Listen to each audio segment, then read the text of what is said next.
Welcome students. So we were discussing about freedom, and we have already discussed about what is freedom, its positive and negative dimension, the ideal of freedom, and about Mahatma Gandhi's concept of Swaraj. Today we are going to discuss mainly about the constraints of freedom and why do we need constraints on freedom, and about the concept of liberalism. What is liberal view regarding the individual freedom? মৰমৰ ছাত্ৰ ছাত্ৰীসকল, যোৱা আগৰ দুটা ক্লাছত আমি স্বাধীনতাৰ বিষয়ে অধ্যয়ন কৰিছোঁ। স্বাধীনতা কি, স্বাধীনতাৰ সকাৰাত্মক আৰু নকাৰাত্মক দৃষ্টিভংগীয়ে কেনেধৰণৰ স্বাধীনতাৰ কথা কয়, স্বাধীনতাৰ আদৰ্শৰ বিষয়ে আমি আলোচনা কৰিছোঁ, আৰু বিশেষভাৱে আমি মহাত্মা গান্ধীৰ স্বাধীনতাৰ স্বৰাজৰ ধাৰণাটো আমি আলোচনা কৰিছোঁ। আজি আমি বিশেষভাৱে দুটা টপিক আলোচনা কৰিম। এটা হৈছে স্বাধীনতাৰ সীমাবদ্ধতা বা সীমাবদ্ধতাৰ উৎস আৰু ইয়াৰ প্ৰয়োজনীয়তা কি, আৰু লগতে আমি স্বাধীনতাৰ বিষয়ত উদাৰতাবাদী ধাৰণাৰ কথা আমি আলোচনা কৰিম, যে এক অন্যতম ধাৰণা ৰাজনীতি বিজ্ঞানত স্বাধীনতাৰ লগত জড়িত। So first of all, in an organized society, we cannot enjoy unlimited freedom because that is not possible for us, because unlimited freedom in any field creates chaos and disorder in society. That is why whenever we enjoy freedom, at the same time we must have to see that enjoying our freedom must not hamper or create troubles for others. That is the main reason why we must enjoy our freedom with some limitations. Unlimited freedom is possible only in wildlife, but not possible in organized society. And the purpose of constraints is not to limit freedom actually. Whatever the sources of constraints, of course, whenever constraints are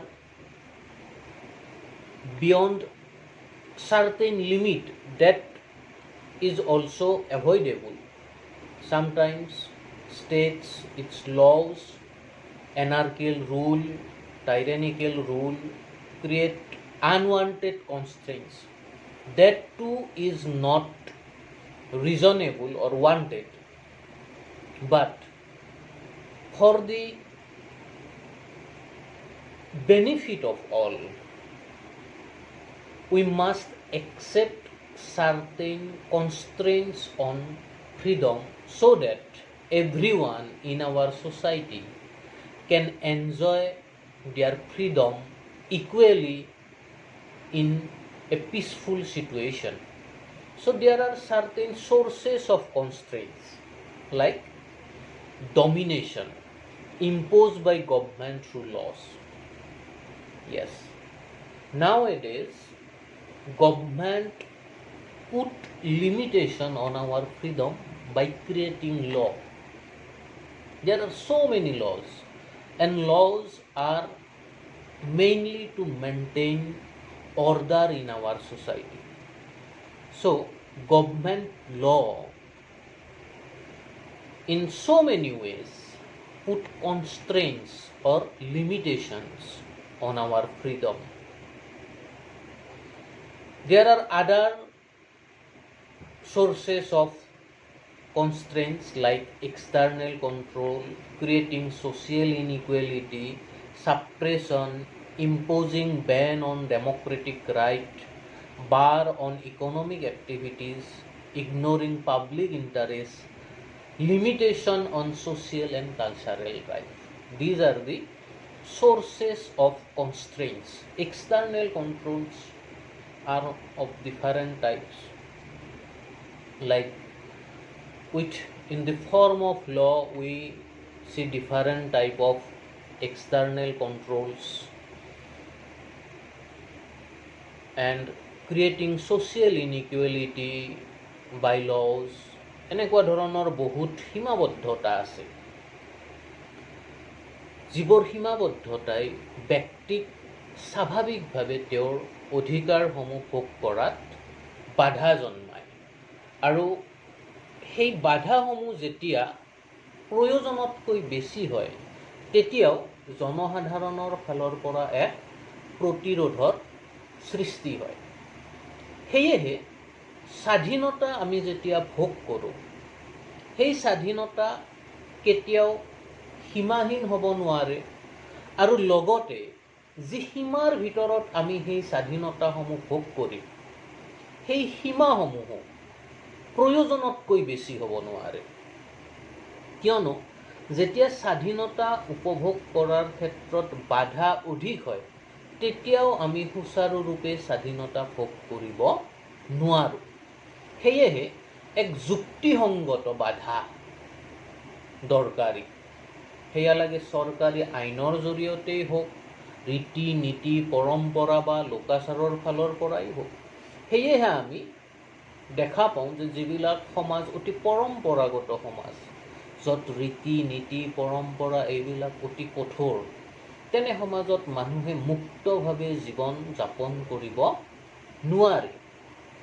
আনফালে এনেকুৱা এখন সমাজ য'ত স্বাধীনতা বহু পৰিমাণে বেছি উদাৰভাৱে মানুহে ভোগ কৰিব পাৰে, তেনেকুৱা সমাজতো আমি ব্যক্তি জীৱনত এক অনুশাসনহীনতা আমি দেখা পাওঁ, যিটো পশ্চিমীয়া সমাজত বহু পৰিমাণে পশ্চিমীয়া মানুহৰ জীৱনশৈলীত সেইটো দেখা পোৱা যায়।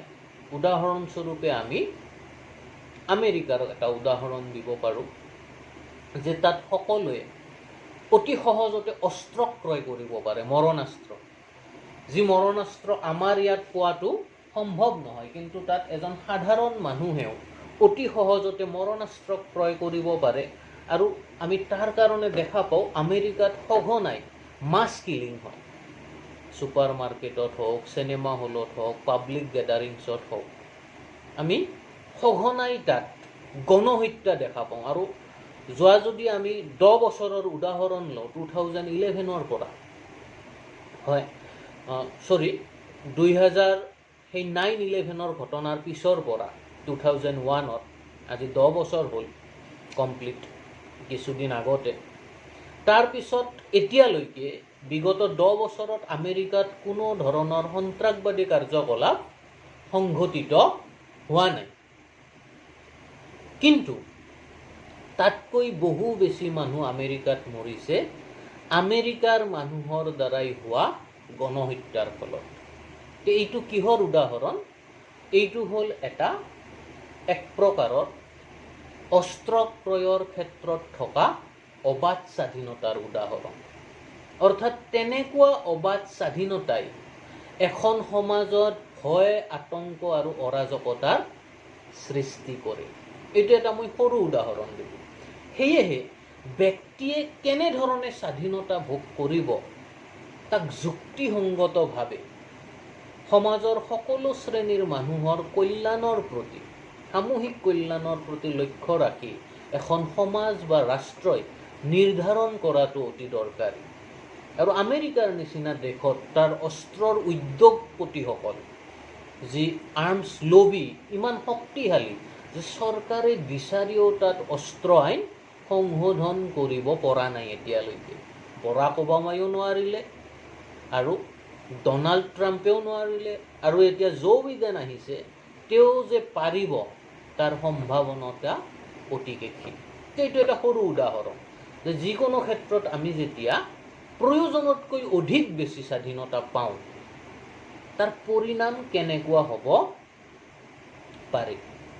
ঠিক তেনেধৰণে আমি যদি এখন আৰু পৰম্পৰাগত সমাজ লওঁ আফগানিস্তানৰ দৰে, য'ত মহিলাক কোনো ধৰণৰ স্বাধীনতাই দিয়া নহয়, স্কুললৈ আহিলেও কলেজলৈ আহিলেও বৰ্ষা পিন্ধি আহিব লাগিব, তাত মহিলাৰ কেনেধৰণে প্ৰগতি হ'ব, য'ত মানুহক সংগীত শুনিব দিয়া নহয়। গতিকে এই দুয়োটা চৰম সীমাই বৰ্জনীয়। তাৰ মধ্যস্থানত যদি আমি এক যুক্তিসংগত সীমাবদ্ধতাৰ মাজত স্বাধীনতা ভোগ কৰিব পাওঁ, তেতিয়াহে সঁচা অৰ্থত এখন সমাজ সুচাৰুৰূপে পৰিচালিত হয়। চ' freedom, it must not be unlimited, and at the same time it must not be with so many limitations. So to live in a peaceful society and to enjoy freedom in peaceful manner, we must have certain reasonable constraints, but constraint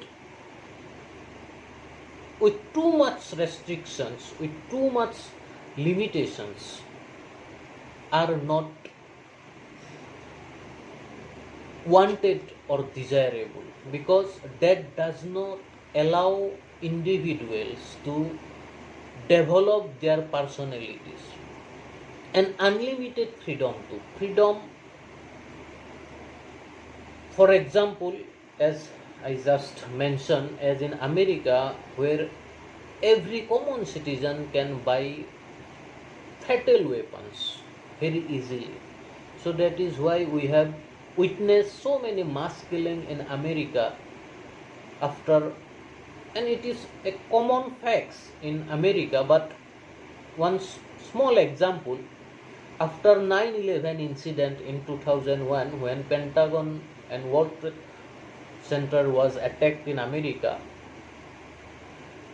thereafter there is no terrorist attack in America, but more than thousands of people have been dying in America just because of mass killing by their own people, by their own arms and ammunitions. This is the example what happens when we get more freedom in a certain field. That is why reasonable constraints are always necessary and always welcome. And that is why it is said the purpose of constraints is not to curtail or abolish freedom, but to preserve and enlarge it. Yes, because with reasonable constraints, everyone can enjoy own individual freedom in a peaceful manner, in a peaceful society. That is why we need constraints or limitations to enjoy our freedom, so that one's freedom does not hamper others' freedom. That is why it is said, I have mentioned it earlier, you have the right to move your hand as you want, but you must have to see that your hand does not touch others' nose. তুমি নিজৰ ইচ্ছামতে তোমাৰ হাতখন ঘূৰাব পাৰা, সেই স্বাধীনতা তোমাৰ আছে, সেই অধিকাৰ তোমাৰ আছে, কিন্তু তুমি এইটো চাব লাগিব যাতে তোমাৰ হাতখনে আনৰ নাক স্পৰ্শ নকৰে। অৰ্থাৎ সমাজত থাকিলে আমি আমাৰ অধিকাৰখিনি ঠিক তেনেদৰে ভোগ কৰিব লাগিব যেনেদৰে ভোগ কৰিলে আমাৰ স্বাধীনতাই আনৰ স্বাধীনতাৰ অধিকাৰ খৰ্ব নকৰে। আৰু তাৰ বাবেই আমাক আইনৰ মাধ্যমত হওক বা আন প্ৰকাৰেই হওক আমাক কিছু সীমাবদ্ধতা দৰকাৰ হয়। আৰু সেই সীমাবদ্ধতাসমূহৰ দৰকাৰ হয় আৰু তাৰ কিছু সকাৰাত্মক দিশ আছে কিয় আমাক সীমাবদ্ধতা লাগে কিয়নো আমি এখন সদায় কেনেকুৱা সমাজ বিচাৰো এখন শান্তিপূৰ্ণ সমাজ বিচাৰো এইটো এটা কথা আৰু শান্তিপূৰ্ণ সমাজত অবাধ স্বাধীনতা থাকিব নোৱাৰে দ্বিতীয় কথা স্বাধীনতা কেতিয়াও সীমাহীন হ'ব নোৱাৰে তৃতীয় কথা আমি যি ধৰণৰ স্বাধীনতাই ভোগ কৰিম সেই স্বাধীনতাই যাতে এনেকুৱা এক পৰিস্থিতিৰ সৃষ্টি নকৰে যে ৰাষ্ট্ৰ পৰিচালনা ক্ষেত্ৰত অসুবিধা আহি যায় গতিকে এনেধৰণে আমাক এক সুস্থিৰ সমাজত সুস্থভাৱে আমাৰ অধিকাৰসমূহ ভোগ কৰি যাই থাকিবলৈ আমাক স্বাধীনতাৰ সীমাবদ্ধতা লাগে and in our Indian constitution we have rights to freedom from article number 19 to 22 we have so many rights regarding freedom that freedom of speech freedom to assemble peacefully এনেকুৱা বহু ধৰণৰ অধিকাৰ আছে and if any individual right to life right to civil liberty there are so many kinds of freedom included in our constitution so that we can live a dignified life as a dignified citizen and if from any side from any individual or from even by the state our rights to freedom are violated we can move on to court to protect our rights to freedom and there are so many provisions to protect our rights to freedom our constitution of India has very clearly write down it from article 19 to 22 where we have so many freedom and we can enjoy those freedom as a citizen of India গতিকে আমাৰ ভাৰতীয় সংবিধানত আমাৰ স্বাধীনতাৰ ভালেখিনি অধিকাৰ সন্নিৱিষ্ট কৰা হৈছে এইখিনি প্ৰাসংগিক কথা সংবিধানৰ 19ৰ পৰা 22 নং অনুচ্ছেদৰ ভিতৰত জীৱনৰ অধিকাৰ বাক স্বাধীনতাৰ অধিকাৰ সংস্থা গঠন কৰাৰ অধিকাৰ সমবেত হোৱাৰ অধিকাৰ এইবিলাক স্বাধীনতাৰ অধিকাৰ সন্নিৱিষ্ট কৰা হৈছে আৰু এই অধিকাৰসমূহ যদি কোনোবাই ভংগ কৰে আমি তেতিয়াহ'লে তাৰ বিহিত ব্যৱস্থা ল'ব পাৰোঁ যিকোনো ব্যক্তি সংস্থা বা ৰাষ্ট্ৰৰ দ্বাৰাও যদি এই অধিকাৰসমূহ স্বাধীনতাৰ অধিকাৰসমূহ ব্যাহত হয় আমি তেতিয়াহ'লে আইন আদালতৰ সহায় ল'ব পাৰোঁ আইন আদালতলৈ গৈ আমি যাৰ দ্বাৰা সেই অধিকাৰ ভংগ হয় আমাৰ তাৰ বিৰুদ্ধে আমি বিহিত ব্যৱস্থা গ্ৰহণ কৰিব পাৰোঁ গতিকে ভাৰতীয় সংবিধানে আমাক তেনেধৰণে স্বাধীনতা ভোগ কৰাৰ ক্ষেত্ৰত এক উপযুক্ত ব্যৱস্থা দি থৈ দিছে গতিকে সেইসমূহ আমি পিছত আলোচনা কৰিম আমি আৰু তোমালোকে সংবিধানৰ যিটো পাৰ্ট আছে তাতো পাবা তো এয়া হ'ল কিয় আমাক স্বাধীনতাৰ সীমাবদ্ধতা লাগে কিয় ইয়াৰ প্ৰয়োজনীয়তা সেয়া আমি আলোচনা কৰিলোঁ so next we are going to discuss about the concept of liberalism so liberalism is a very important concept within the study of political science and liberalism এটা মুভমেণ্ট বুলিও কোৱা হয় বহুতে ইয়াক এক আন্দোলন বুলি কোৱা হয় এক উদাৰতাবাদী আন্দোলন লিবাৰেল মুভমেণ্ট আৰু উদাৰতাবাদৰ বহুত সমৰ্থক আছে জন ষ্টুৱাৰ্ট মিল লাস্কি এনেধৰণৰ ব্যক্তিসকলে উদাৰতাবাদৰ বিকাশত বিশেষ অৰিহণা যোগাইছে John Locke Bentham Adam Smith Green MacIver these are some prominent liberalist যাক আমি কিছু মুখ্য আমি উদাৰতাবাদী ৰাজনৈতিক চিন্তাবিদ বুলি ক'ব পাৰোঁ যেনে ধৰা জন ষ্টুৱাৰ্ট মিল লাস্কি এইবিলাকৰ নাম আহিব তোমালোকে মনত ৰাখিব লাগিব so what is liberalism actually liberalism is a new edition in the study of political science, which give a new dimension in the study of political science, and it has contributed a lot in the development of political science as a social science.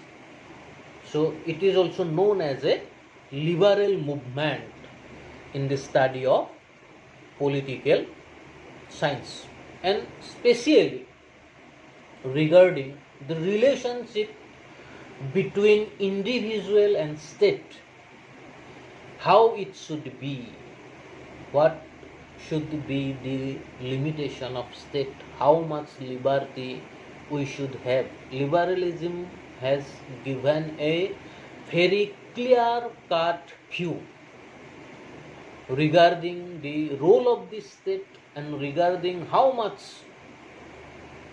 freedom individuals should have within a state. গতিকে উদাৰতাবাদ এক বিপ্লৱ, এক আন্দোলন ৰাজনীতি বিজ্ঞানৰ অধ্যয়নৰ ক্ষেত্ৰত, আৰু ৰাজনীতি বিজ্ঞানৰ বিকাশত ইয়াৰ এক বিশেষ অৰিহণা আছে। আৰু বিশেষকৈ 19 শতিকাতে ইয়াৰ বিকাশ আৰম্ভ হৈছিল, গ্ৰোথ আৰম্ভ হৈছিল, আৰু বিভিন্ন ঘটনাই ইয়াৰ বিকাশত অৰিহণা যোগাইছিল, যেনে 16 শতিকাৰ ধৰ্ম সংস্কাৰৰ আন্দোলন, শিল্প বিপ্লৱ, ফৰাচী বিপ্লৱ, আমেৰিকাৰ বিপ্লৱ, এনেকুৱা ঘটনাসমূহে ইয়াৰ বিকাশত অৰিহণা যোগাইছিল। আৰু বিশেষকৈ 18 শতিকাৰ কিছুমান ধাৰণা, যেনে কোৱা ইউৰোপত ৰাজতন্ত্ৰৰ বিৰুদ্ধে সংসদীয় শক্তিৰ উত্থান, বিশ্ব বাণিজ্যৰ প্ৰসাৰতা, পুঁজিপতি শ্ৰেণীৰ বিকাশ, এনেকুৱা ধৰণৰ কথা ইয়াৰ বিকাশত অৰিহণা যোগাইছিল। আৰু বিশেষকৈ ইংলেণ্ড আৰু ফ্ৰান্সক উদাৰতাবাদৰ কেন্দ্ৰস্থল বুলি কোৱা হয়। England and France, this two countries are regarded as the place where liberalism came from.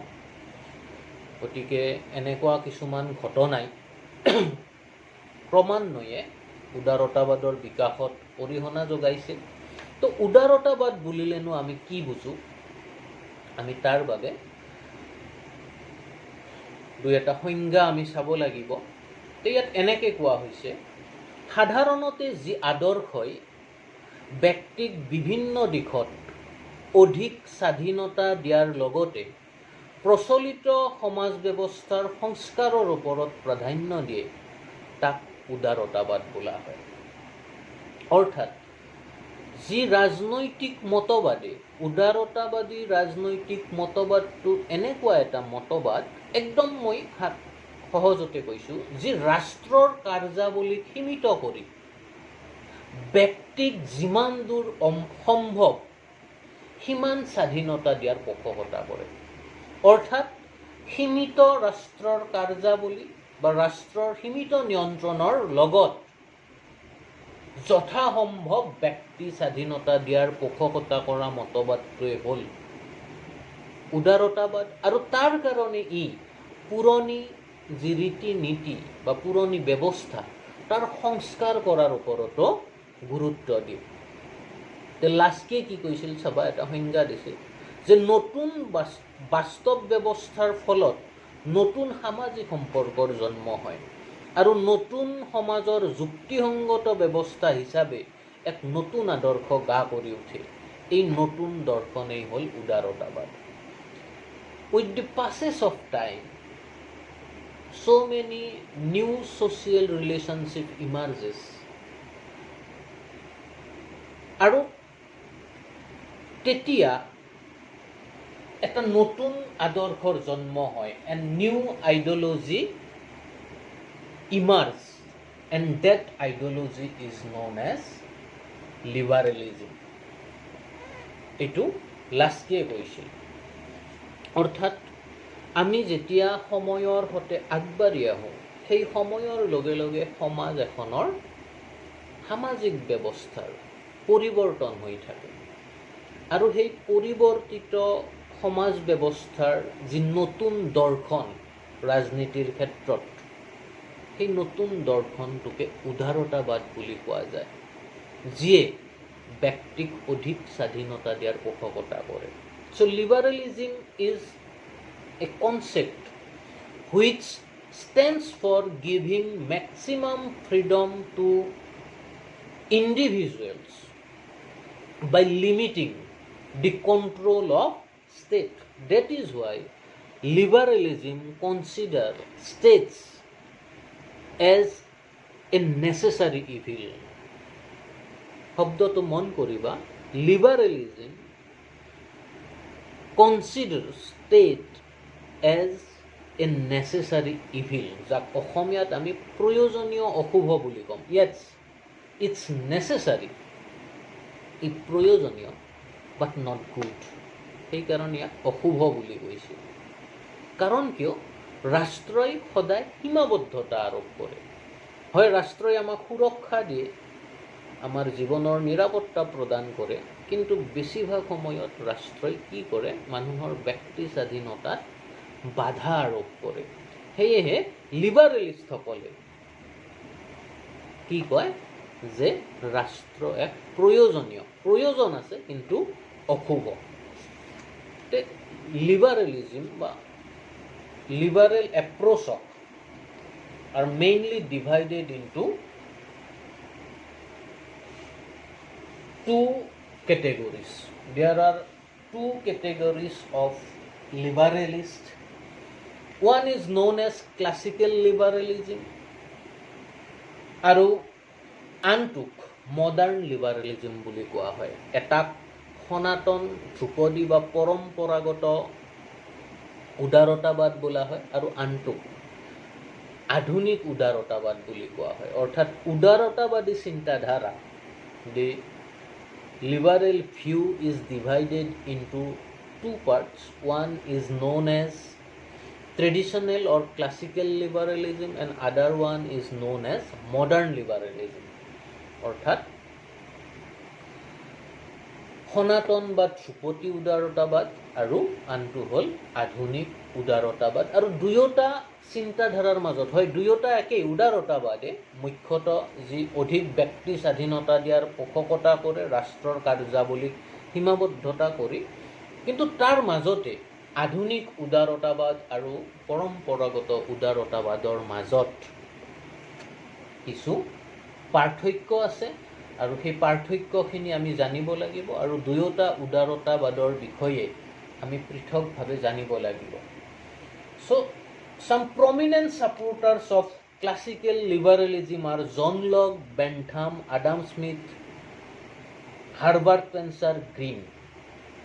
These thinkers are known as the supporter of classical liberalism, and John Stuart Mill, T.S. Green, MacIver, Harold Lasky are known as the supporter of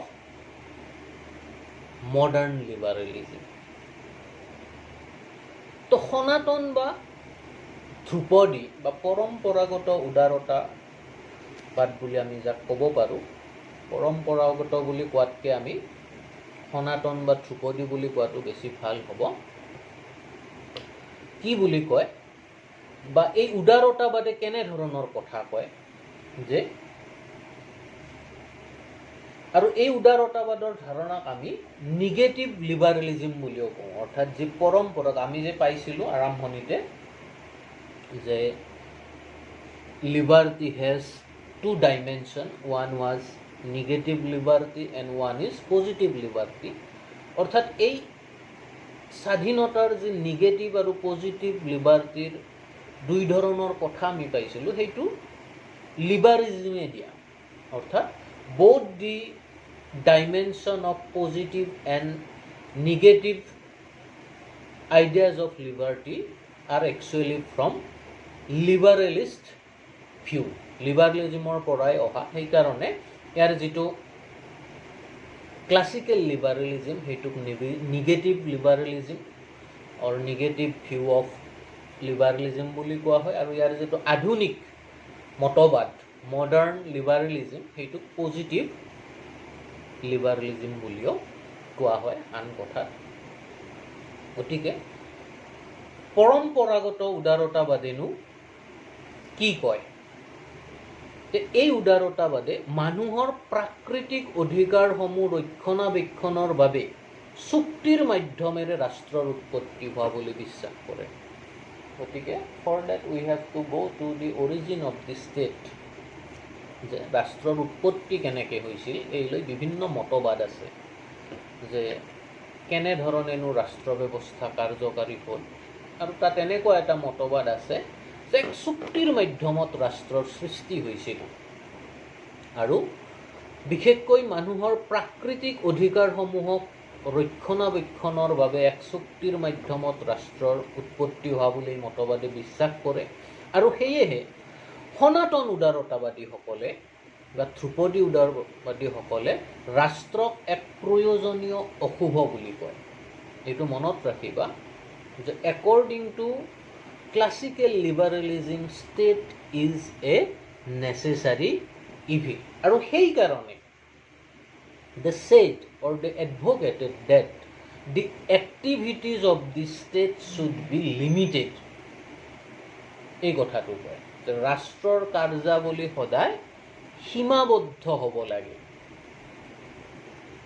আৰু বিশেষকৈ 17 আৰু 18 শতিকাত Europe মহাদেশত হোৱা কিছুমান ঘটনাই ধ্ৰুপদী বা সনাতনী উদাৰতাবাদী ধাৰণাৰ বিকাশত বিশেষভাৱে অৰিহণা যোগাইছিল। যেনেকুৱা ধৰা ধৰ্ম সংস্কাৰৰ আন্দোলন, শিল্প বিপ্লৱ, পুঁজিবাদৰ বিকাশ, এনেকুৱা কিছুমান কথাই সনাতনী উদাৰতাবাদৰ বিকাশত বিশেষভাৱে অৰিহণা যোগাইছিল।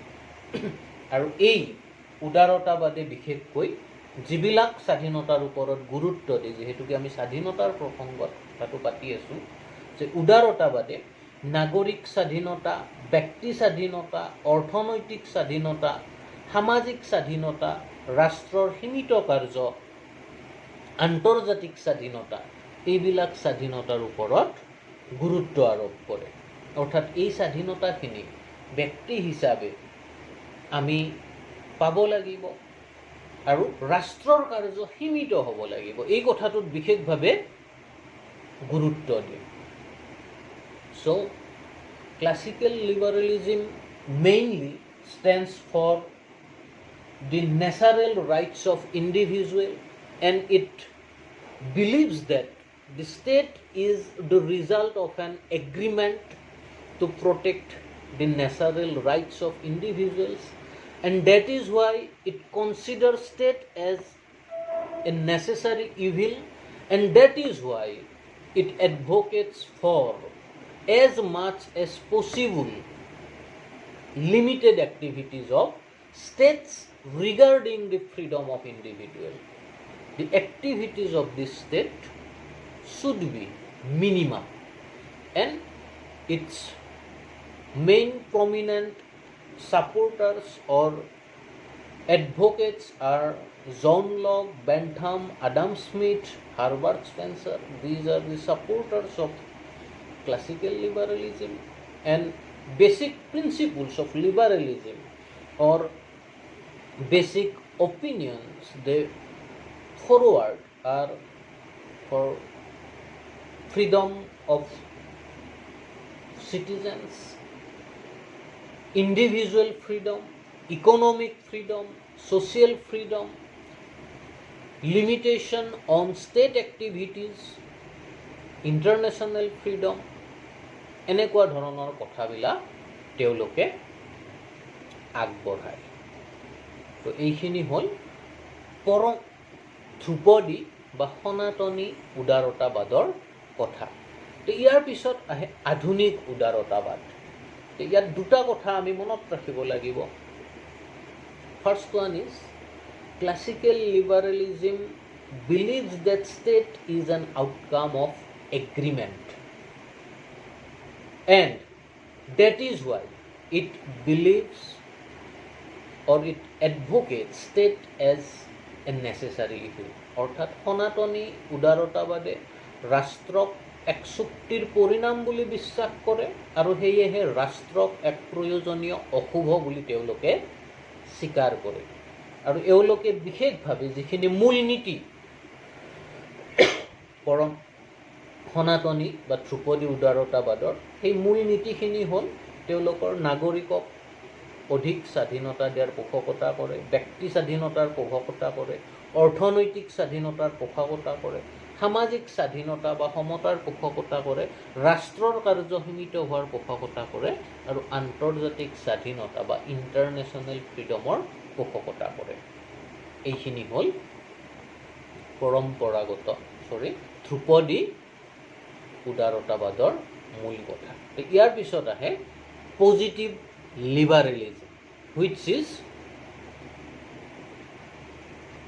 the new version of liberalism.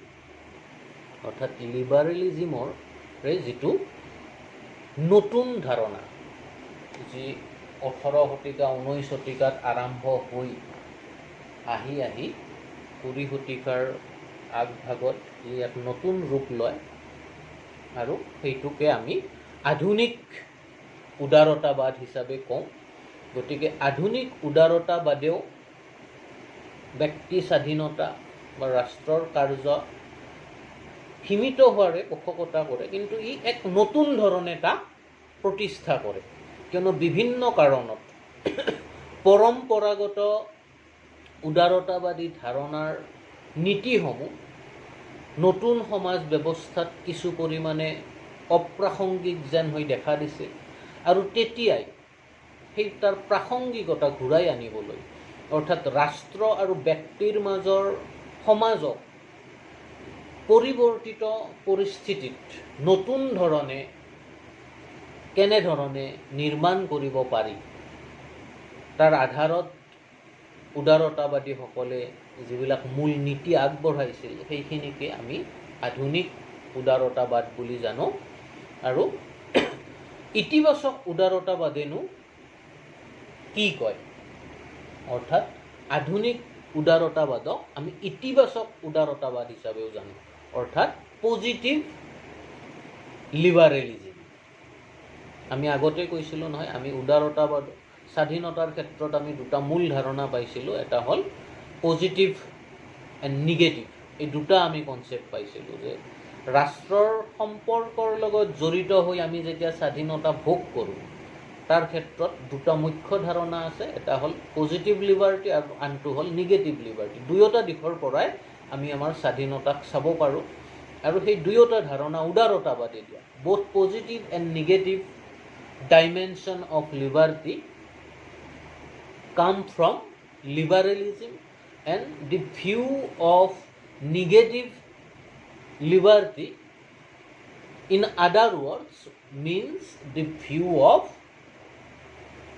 classical liberalism, or the positive view of liberalism means the view of modern liberalism. এই কথাটো মনত ৰাখিবা। অৰ্থাৎ স্বাধীনতাৰ নকাৰাত্মক যিটো ধাৰণা, সেই ধাৰণাটো অন্য কথাত যি ধ্ৰুপদী উদাৰতাবাদৰ ধাৰণা তাৰ আন এক নাম, আৰু আনহাতে স্বাধীনতাৰ যি সকাৰাত্মক ধাৰণা সেইটো উদাৰতাবাদৰ আধুনিক মতবাদ। এই কথাখিনি তোমালোকে মনত ৰাখিবা। ঠিক আছে, আজি আমি এইখিনি আলোচনা নকৰোঁ। আধুনিক উদাৰতাবাদৰ ধাৰণাখিনি আমি পৰৱৰ্তী ক্লাছত আমি অধ্যয়ন কৰিম। আজিলৈ আমি ইমানতে এৰিছোঁ। Good bye, thank U.